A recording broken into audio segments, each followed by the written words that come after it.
据缅甸善邦媒体消息，同盟军在腊戌战役取得重大战果的情况下，高层也出现了重要人事变动。原同盟军副参谋长蓝天恩正式升任同盟军参谋长，原同盟军511旅旅长高士奇升任同盟军第1副参谋长。此外，李世杰担任第2副参谋长，何光海担任第3参谋长。同盟军参谋部呈现议政3副的局面。图上为2019年5月彭德军副司令率队视察311旅的场景，站立行军礼的正是蓝天恩，他的左手边是时任311旅旅长饶卫，目前已经转任特区能矿部副部长。彭德军右手边为时任副政委杨家能，目前已退出同盟军现役。而在此之前长达10余年的时间里，同盟军参谋长一直由彭德军副司令兼任，副手分别为蓝天恩、杨光华和李国兴。2023年3月的同盟军授衔仪式上，在善邦东部蒙拉总部，彭德仁司令为彭德军授少将军衔，3名副参谋长获得准将军衔。1027行动第1阶段以后，同盟军陆续进行了幅度不小的人事调整，4大作战旅旅长和政工干部相继获得升迁。作为指挥和决策中枢的同盟军参谋部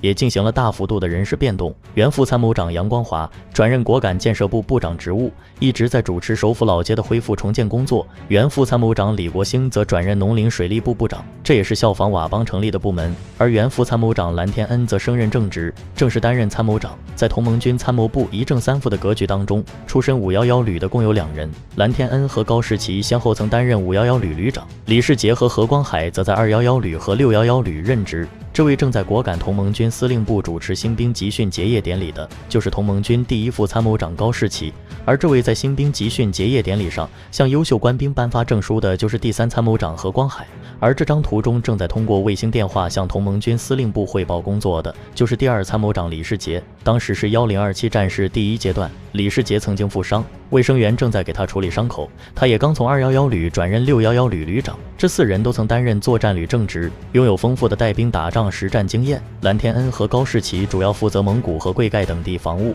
而李世杰与何光海则长期深入木邦和腊戌外围征战。蓝天恩在担任511旅旅长时，他搭档的政委是彭德仁的长子彭坤；高士奇担任511旅旅长时，政委是彭新强。在1027战事第1阶段后，彭新强已经调任木邦县负责人。有分析认为，511旅首长获得重任的原因之一，是因为长期在蒙古、邦塞一带将点状游击区扩大为条带状的半固定防区，进而在1027战事前发展壮大，形成了与果敢红岩根据地遥相呼应的战略支撑，为同盟军主力最终重返果敢奠定了坚实基础。除此之外，在1027战事第1阶段和腊戌战役当中，涌现出了大批同盟军优秀官兵。4大作战旅除311旅以外，旅长悉数换人。当前211旅旅长为罗家宽，311旅旅长为卢祖茂，511旅旅长为尹成俊，而611旅旅长为赵子林。他们的共同特点是在担任旅长前都有多年担任副旅级军官的经历，战斗和指挥经验十分丰富。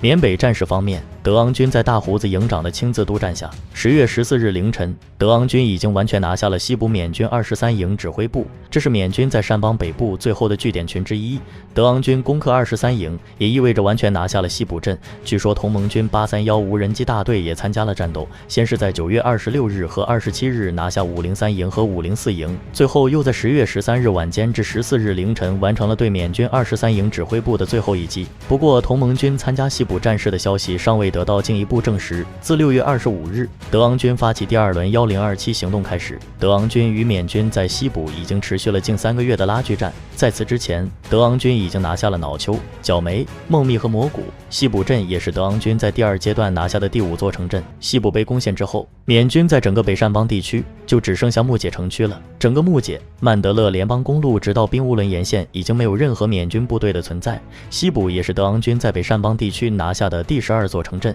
而德昂军南线的当坎方向，缅军在战机的掩护下发动了多轮局部反击，德昂军被迫撤离部分制高点，缅军取得了罕见的局部胜利。随后德昂军在盟军支援下再次投入反攻，德昂军拿下西部与被迫退出当坎部分阵地，可以说是喜忧参半。另外，同盟军4大主力旅继续与缅军在南兰、圣乔和孟崖海亚村一线紧张对峙。有消息称，10月13日在南兰北侧，同盟军511旅与缅军爆发了交火，但未得到各方确认。而缅军连日来持续对同盟军控制的腊戌及周边区域发动无差别空袭，造成多名无辜百姓伤亡。由于传闻缅军会反攻腊戌，很多腊戌市民又再次逃离家园，而同盟军也在为困境中的百姓姓发放生活物资。克钦军方面，10月12日至14日，克钦机动旅和第7旅正在与丁英民团在克钦邦板瓦地区展开激战。丁英民团包括丁英边防营和诸多下属的其他民团，比如缅北傈僳民团等单位。交战双方围绕6壁、长廊河与葫芦山展开激烈争夺。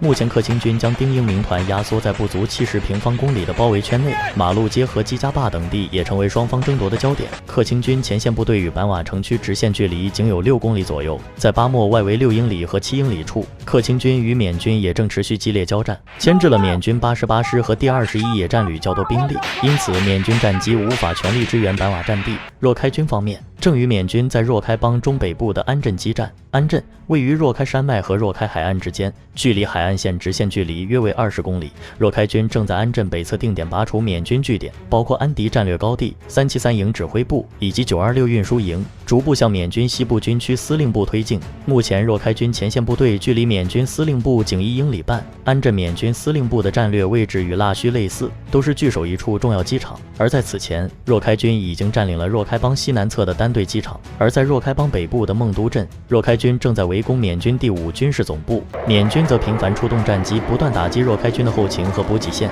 人民保卫军方面，除与缅军在什阶省和曼德勒北部的马德亚激烈交火之外，仰光地下游击队还袭击了缅军茂比空军基地，炮弹命中了一座 K8 教练级机库，缅军有6人伤亡。而南北善军近期也重新爆发战事，过去1周，双方在东至北侧50公里的老索爆发多次交火事件。今年以来，双方在老索已经爆发近50次冲突。在缅北明第5当中，南善军与北善军是仍在内讧的武装力量。一些消息认为，南善军领导人约瑟近期前往了印尼雅加达，参加有关缅甸问题的国际会议，但尚未得到傣亮山方面的进一步证实。缅军方面面对全国各地群雄逐鹿的态势，敏昂莱除了加大对少数民族地区空袭力度之外，还想出一招离间计。缅军一方面要求各大明第5和团结政府旗下的人民保卫军放弃武装斗争，参与政治转型，另一方面却又把3兄弟联盟和人民保卫军列入恐怖组织名单，不断空袭少数民族控制区，发动所谓的反攻行动。而且缅军近期发布了一则声明，指责同盟军和德昂军与团结政府合作，并每年从美国获得约2亿美元的资金支持。声明称，影子政府及其同盟正在全国各地制造骚乱和暴力恐怖袭击，将缅甸推向全面毁灭的道路。他们将一个和平稳定的缅甸变成了战场，导致许多平民流离失所，成为战争难民。西方国家集团正在帮助从各个方面攻击缅甸，实施经济制裁，并向反政府势力大量提供资金、武器和技术支持，导致缅甸反对派武装控制的边境地区爆发冲突。美国副国务卿刚与影子政府部长辛马昂会面提供支援。显而易见，美国每年花费约2亿美元来破坏缅甸的内部稳定，并不是为了美国在缅甸的利益，而是为了打击其主要竞争对手中国。自去年10月27日，同盟军和德昂军与影子政府下属的人民保卫军一起发动了代号为1027的军事行动，攻占了善邦北部的多个城镇和军营。在1027军事行动的第1阶段，同盟军和德昂军攻占了100多个军营，以及老街、滚弄、清水河、木姐、贵盖、悉尼、南坎、南散、蒙东、南图、蒙玉等地。第2阶段从2024年6月25日持续至今，已攻占了腊戌、焦麦、西卜、瑙丘、蘑菇等地，并正在试图攻打宾乌伦和曼德勒。声明还提到，缅甸是中国连接印度洋的重要邻国，也是主要的边境贸易国家。在缅甸的5个邻国中，中国和泰国是主要的经济伙伴。西方集团正在对缅甸实施经济制裁，也希望缅甸的邻国对其实施经济制裁，试图破坏缅甸与其邻国的经济联系。声明发出之后，一时间网络上舆论哗然，有人甚至把3兄弟方面扣成了美国代理人。然而从最基本的地缘政治上来说，缅军的声明显然漏洞百出。面对莫须有的指控，同盟军方面还特地发布了声明辟谣。同时，为了避免再次卷入不必要的纷争，同盟军宣布年内再不接受外媒采访。限制措施主要在4个方面：未经批准，不允许同盟军人员前往东盟各成员国和西方国家；其次，不允许参加一切涉及缅甸问题的国际会议；第三，不允许接受西方媒体记者的采访，今年内一律谢绝外媒采访；最后，不允许个人以同盟军总部几个部门的名义发表对缅甸形势的立场和态度。缅军的这一系列操作显然是没有与各大明第5真正和解的意思，即使使面对战事节节败退实际情况，在缅军的宣传中还是以大缅族主义为中心，妄图继续殖民少数民族地区，但他们从来没反思过，正是缅军70多年来的穷兵黩武，才是缅甸联邦分裂的根源。缅军方发这则声明的目的，无非就是希望北方邻国继续配合封锁边境口岸，但缅军从来没有真正考虑过缅北百姓的生存问题。其实中方立场在之前外长访缅时已经很清楚地表明了，第一是反对缅甸生乱生战，第二是反对域外势力干涉缅内政，第三是在缅宪法框架内实现国内政治和解，通过大选重启民主转型进程。但以缅军方的实际行动来说，并非真心实意想要实现民族和解，本质上是缅军方利益集团多年来以缅甸统治者自居，把少数民族武装妖魔化成外国势力的代言人，不愿意放弃部分权利。而缅军为了巩固这一利益，在缅甸2008宪法中把缅军方的权力凌驾于政府之上，赋予军方高级官员多项特权，国家机关的职位以及极大的豁免权，甚至随时可以接管政府的权利。因此，就算缅甸在现有框架下重新进行大选，依然难以改变缅军独揽大权的政体结构。而革命第5和团结政府最大的共识，也是唯一的共识，就是废除缅甸2008宪法，推翻缅军70多年对缅甸的统治。因此两者有不可调和的矛盾。缅甸局势将如何演变，本频道将持续关注，欢迎订阅简易指南，下期再会。